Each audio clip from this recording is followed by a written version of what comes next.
HamCation tips. Got that coming up next.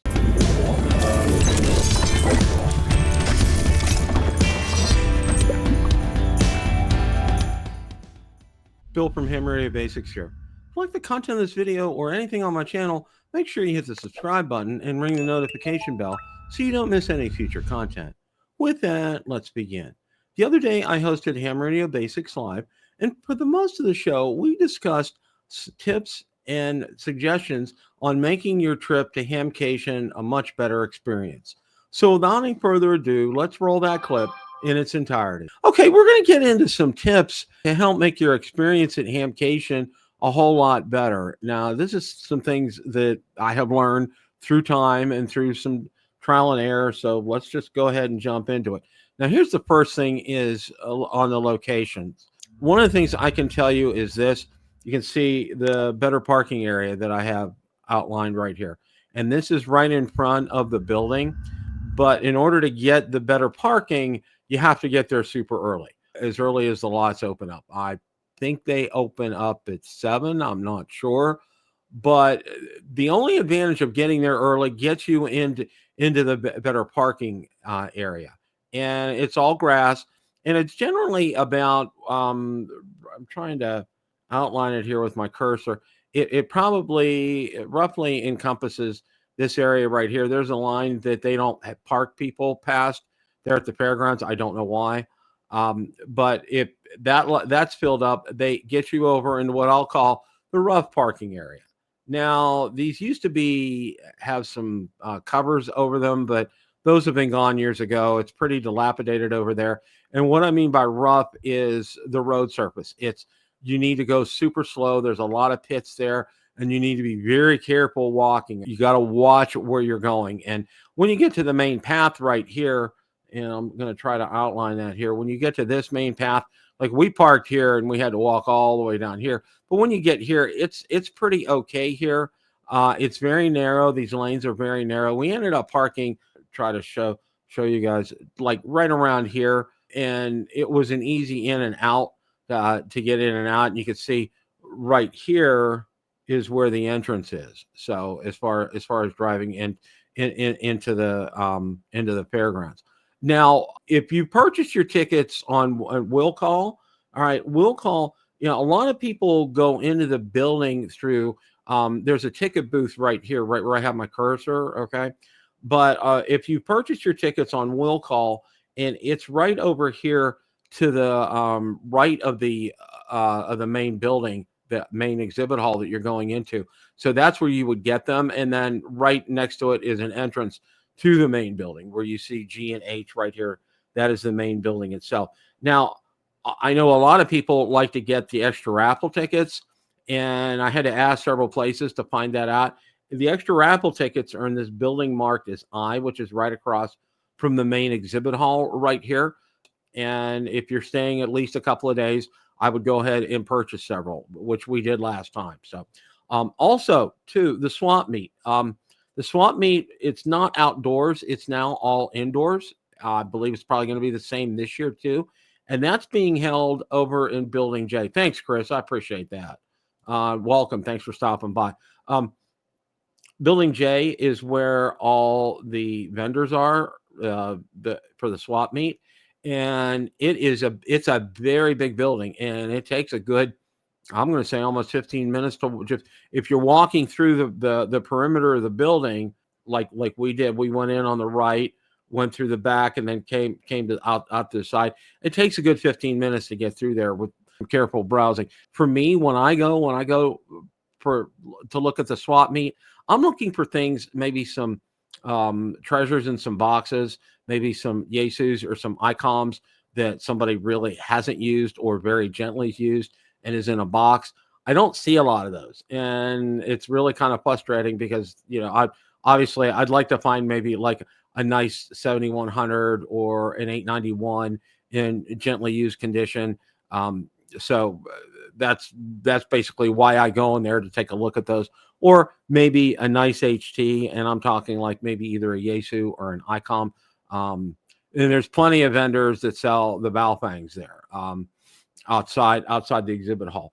And one of the things you need to be careful, there are multiple entrance exits points right where my cursor is right here to the main exhibit hall. And one of the things you need to be careful, if you walk on the grass, which is in between like the sidewalks, as I did last year, I didn't look, and there was an irrigation pipe that was sticking up, and I tripped and fell over it. And fortunately, I did not get hurt, but that's just something to be aware of. There are multiple restrooms there, just to let you know, as far as that's concerned. And right across from the building, right here, okay, right where my cursor is, almost all the food vendors are right there. The food is outstanding. Just be prepared. Most of them do take credit and debit cards.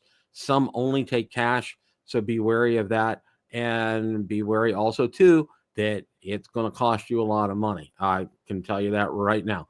So if you're planning on staying for the day, it's probably not a bad idea to maybe grab a hot dog and something to drink at lunchtime and continue your day.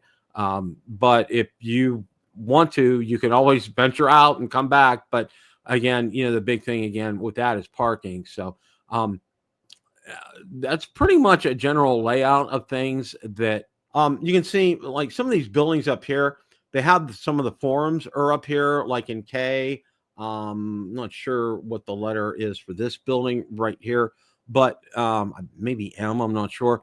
But these buildings right here, this we have a lot of the forums, and where a lot of like some of the classes and exams will be held in some of those places too. So this is one of the questions I had asked for me very often last year when I went is, when's the best time to go? Meaning, when's it the least crowded?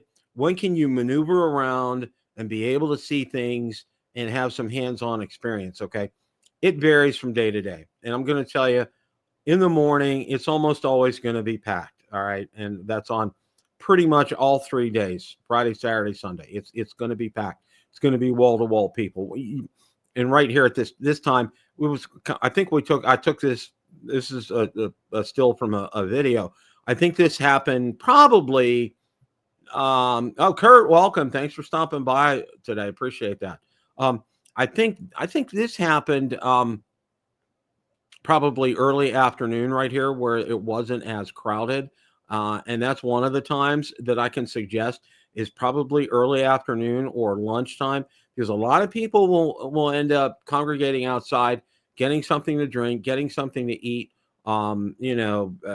having some time with some friends and family out there. So this is a time that one of the times I would suggest is a time to get in there and take a look and have a chance to have some hands-on time with some of the equipment and some of the items is probably, I would say, early afternoon to mid-afternoon. You're going to find a lot of that. Now, again, during those times, a lot of that stuff, what we just showed, there's classes that are going on up in the exhibit hall. I know John Kruk from Yaesu did some of those classes last year. And again, there's some ham radio exams going on up there and some other kind of seminars. So pay attention out to the website and take a look and see what's going on up there. But my number one recommendation as far as the best time on a daily basis is early to mid afternoon. I think you'll be successful. And later in the day, the crowds start to thin out. By the time it's getting closer to closing time, you pretty much can have the run of the place, which is really nice. But overall, the best day for going as far as crowds are concerned is going to be Sunday, because really, in essence, it's not, you can go there for all 3 days, but you will have seen everything probably 3 or 4 times if you walk through the exhibit hall. My recommendation is, if you get there at a decent time in the morning and you spend the whole day there, you'll be able to go through what you want to. But if you're looking to get there at a time that's less crowded, a day that's less crowded, I would definitely cite Sunday, because a lot of people are starting to pack up and leave on Sunday. So that's one of my tips there. Okay. Best time to talk to vendors. And there's the great Ray Novak from ICOM right there. This is always a very tricky type of subject, especially Ray's so popular, and why not? He's absolutely a fantastic guy. I snagged him for a few minutes, and I mean a very few minutes, to talk to him.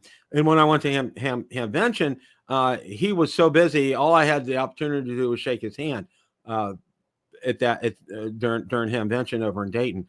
But it's all subjective here. And, I would say also kind of base what I said on the times of the day as well, too. Now, realize, too, that, there's other people besides Ray to talk to for MyCom. I would do that if you could. And there's usually several people that are kind of standing in a little bit of line waiting to talk to him. And it's the same with John Kruk from Yaesu.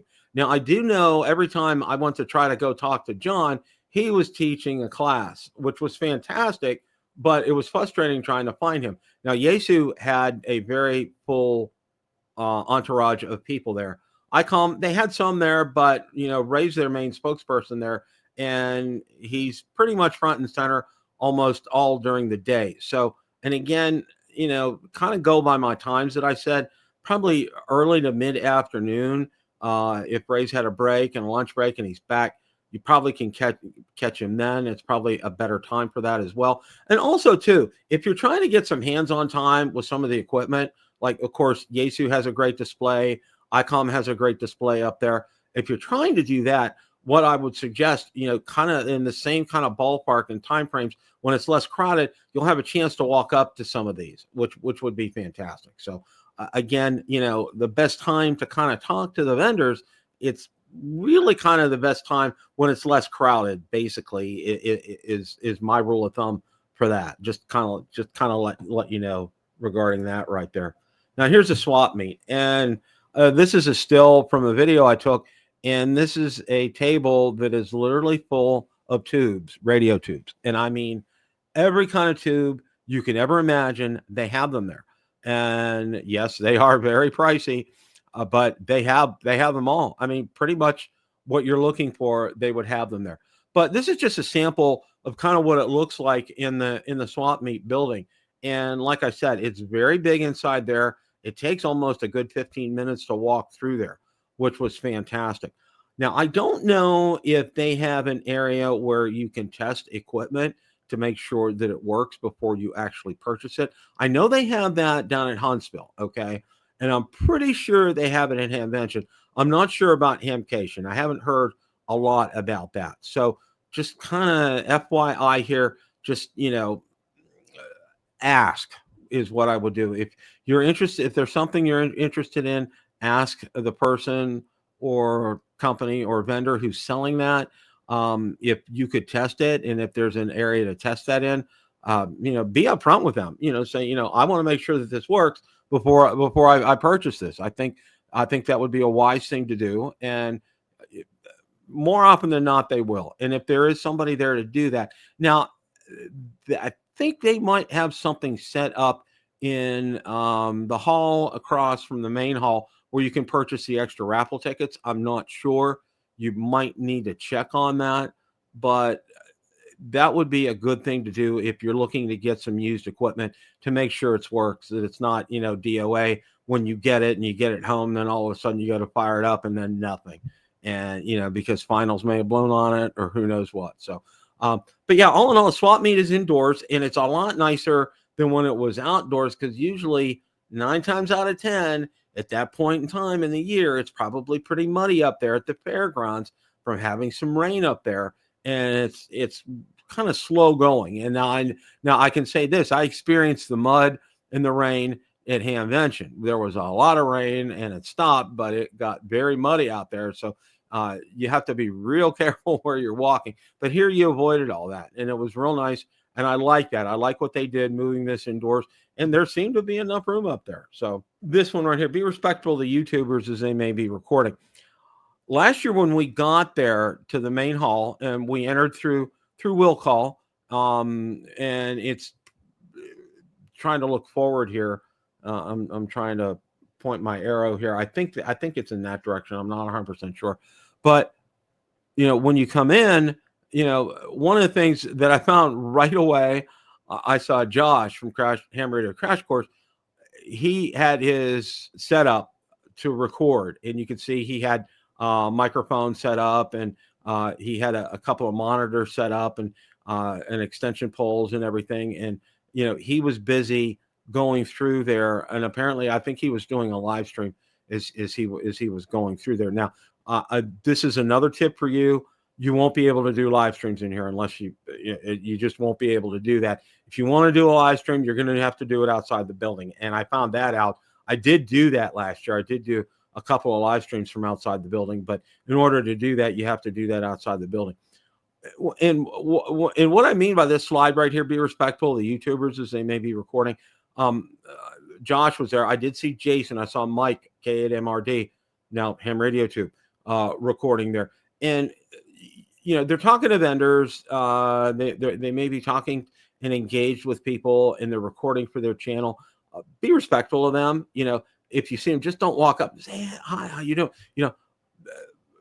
Give it a minute. And if you see if they're doing that, just wait till they've made their cycle and go through the building. And then, maybe, it's easy to connect with people at HamCation. It's much easier to connect with people at HamCation than Hamvention because of the size of it and because of the proximity and where things are. So be patient. You'll get a chance to talk to them. I know, it's great talking to them. I enjoyed talking to everybody last year, and I met pretty much everybody. I met T.O., met Jason, met Josh, met Mike, just a whole bunch of people. Met, Smoking Ape last year.